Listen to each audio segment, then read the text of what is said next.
4 years back, I almost died on a stretch of trail that ain't even marked on the map. My name's Garrison Pike. I was 33 at the time. I'd been living up in Boone, North Carolina, got real deep into solo hiking, more like a religion than a hobby. I'd covered every patch of trail from Shenandoah down to blood-slick creek beds in Georgia, chasing silence and solitude. This happened in the back end of the Appalachian sprawl, somewhere between the Big Bald and Walnut Mountains, in a forest so thick and overgrown, chewed up cell service and spitted out bones. The trail I was on didn't even have a name. It was just path I'd found on an old forestry map in a ranger station. Wound deep through the pines, followed a river that barely whispered no people, no footprints. Just the way I liked it. I'd been on it 3 days. Third morning, just after dawn, I caught the scent, wood smoke, real faint, riding the mist like it was hiding from the wind. There weren't supposed to be any campsites out there. Closest maintained trail was 10 miles east. My gut, twisted up, told me to steer clear, but I'm a dumb when it comes to backwoods mysteries. So I followed it. Quiet. Careful. You get real good at sneaking when you've spent half your life alone in forests. Smoke got thicker the further I climbed. That trail turned narrow and cruel, clawing up the side of a hill. Then I saw it. A cabin, tucked into the ridge like it had grown there. Homemade, but solid. No scrapwood mess. This thing had proper shingles, a stovepipe chimney, thick logs cut clean. There was no road in. No TV tracks. Not even boot prints. Just a single, well-worn path running from the door out toward a dry creek bed. Hidden, real intentional.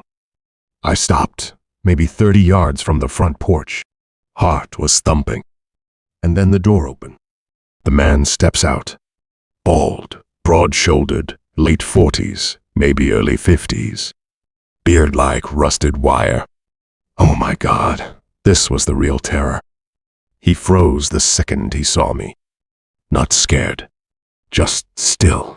Then, without a word, he turned and walked back inside.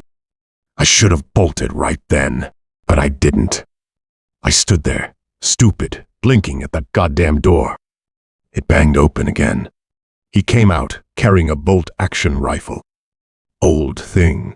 He didn't aim it yet, but it was down by his side, and I could feel the weight of it from across the clearing.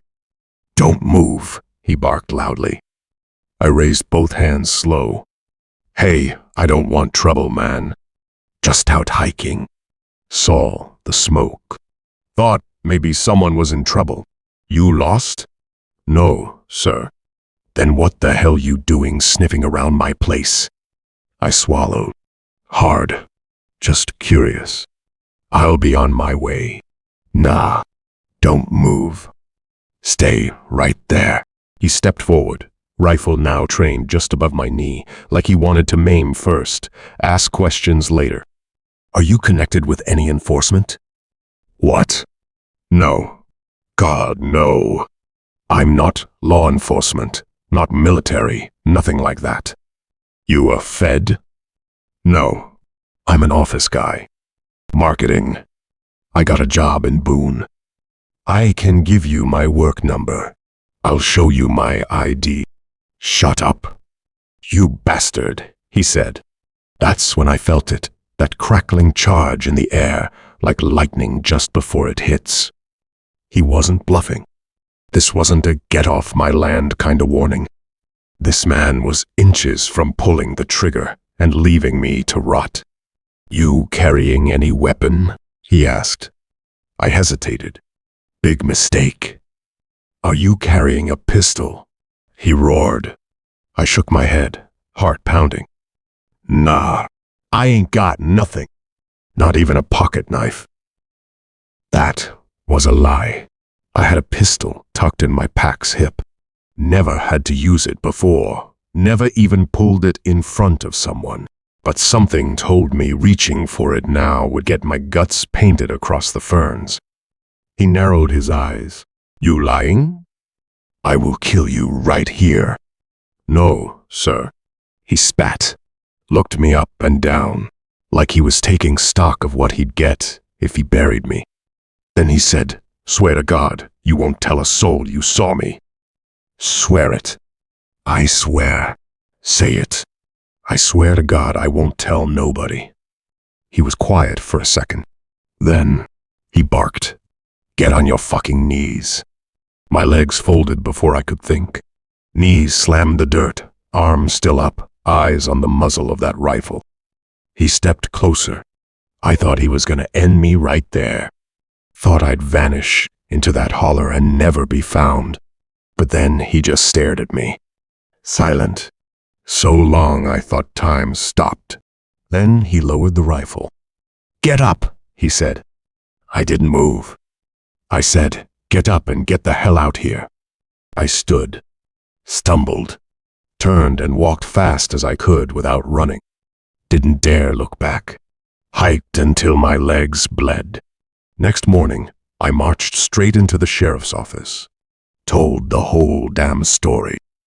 Sheriff Creedy just stared at me like I was talking about Bigfoot. I don't think they believed me. But they did send someone a week later, after I called 3 more times. They had a lot of the time finding that cabin. Sent one search party out, came back with nothing, but then sent out another crew a few days later. This time, they found the cabin, but found no trace. Not a single thing left behind, like it never existed to begin with.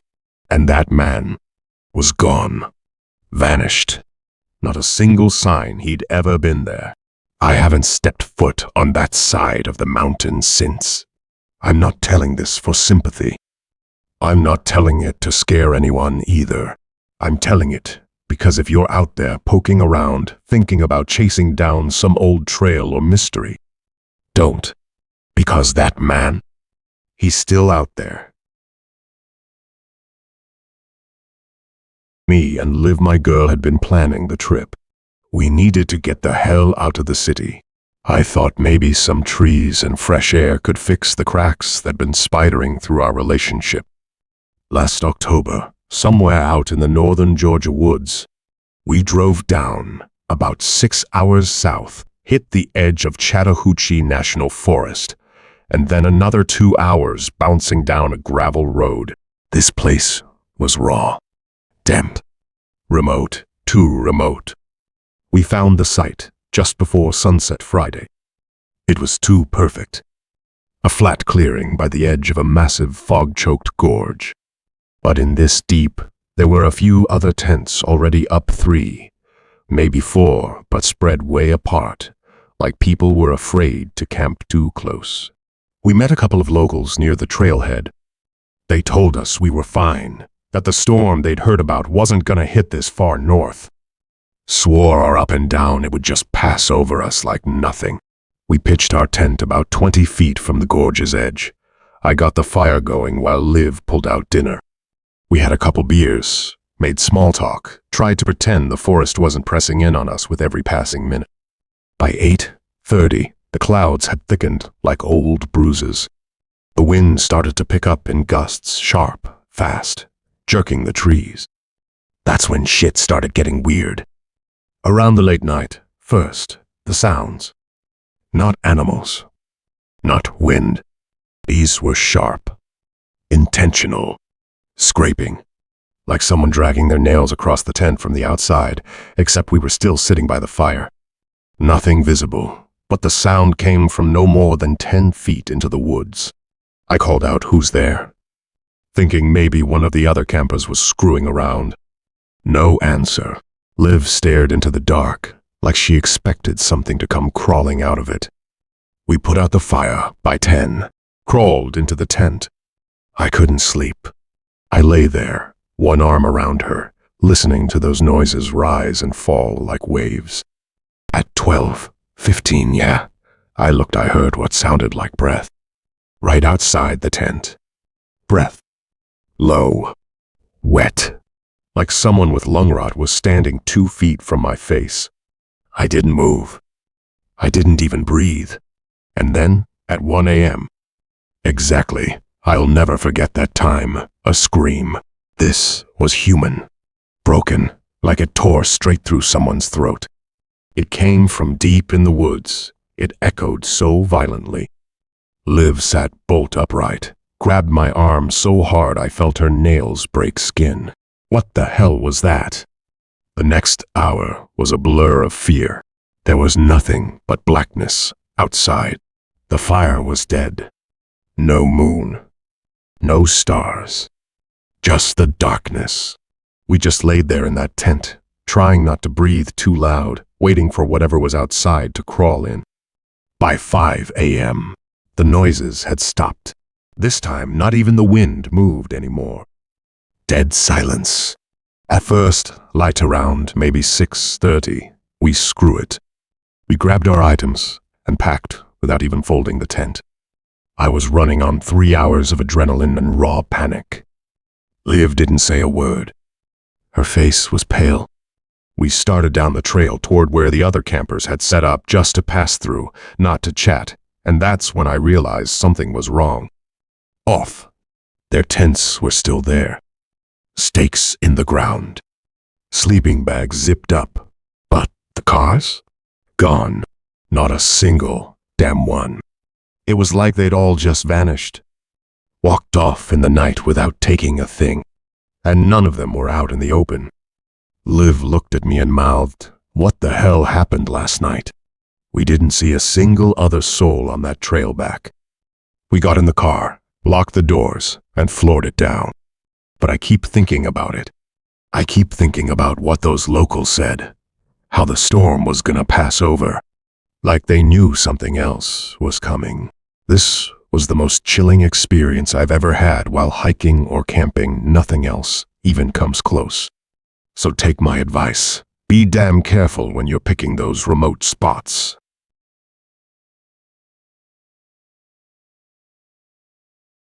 Oh my God.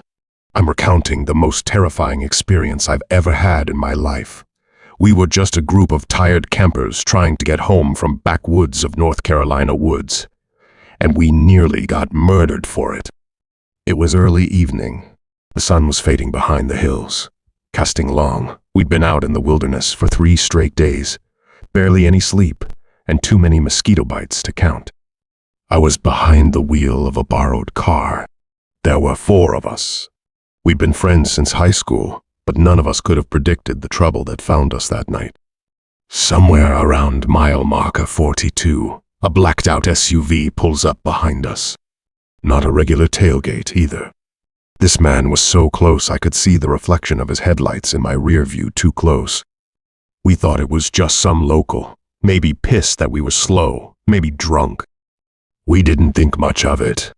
Then he pulled up beside us, window down, matching our speed. I glanced over and I swear to God I saw this dude's face, calm as hell. He looked about mid-50s, clean-shaven, wearing a black cap. And then he lifted his hand. He had a gun. I swear, a fucking gun. I don't even remember screaming. I just slammed my foot down and tore off like the devil was chasing us. And maybe he was. My friend started sobbing in the back seat. Another one kept yelling for me to take random turns. Nick just sat there, mouth open, eyes wide, paralyzed. We were hauling now, pushing down a road that probably had a 45 miles per hour limit. I didn't care. He followed. Every single turn, every desperate swerve, I couldn't shake him. At one point, he swerved into the oncoming lane and nearly rammed us into a ditch. We screamed. I had no clue where we were. GPS was worthless. We had no signal. Just a tangle of nameless roads and thick black woods on either side. We were out there, isolated, lost. I started sweating so hard the steering wheel was slick. My heart felt like it was going to explode right out of my ribcage. Fear doesn't even cover it.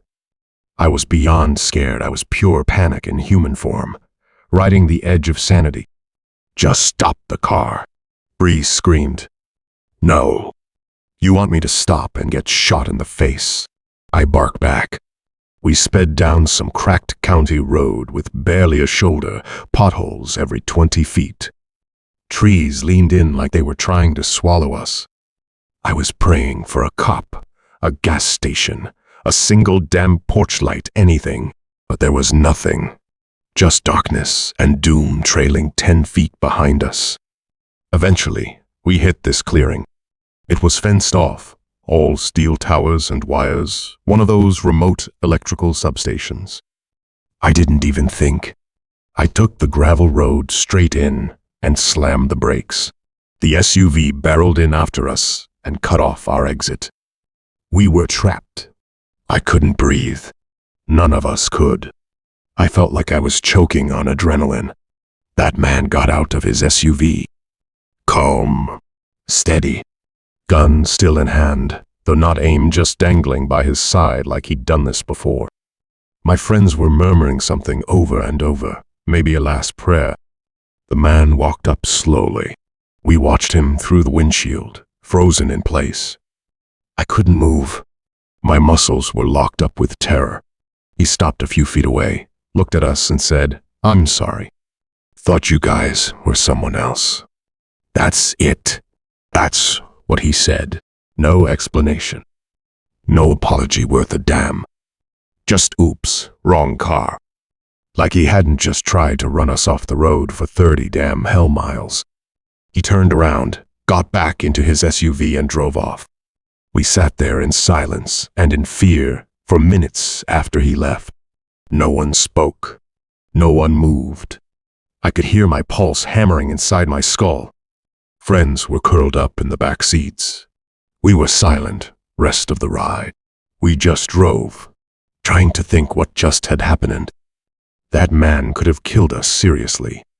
He could have shot out our tires, forced us into the trees, dragged us out, and lined us up. And I'd have no clue why. Wrong place. Wrong time. Wrong car. That's all it would have taken. But we made it out. That's the worst experience ever in my life. There was no reason, no plan, just dumb, blind luck.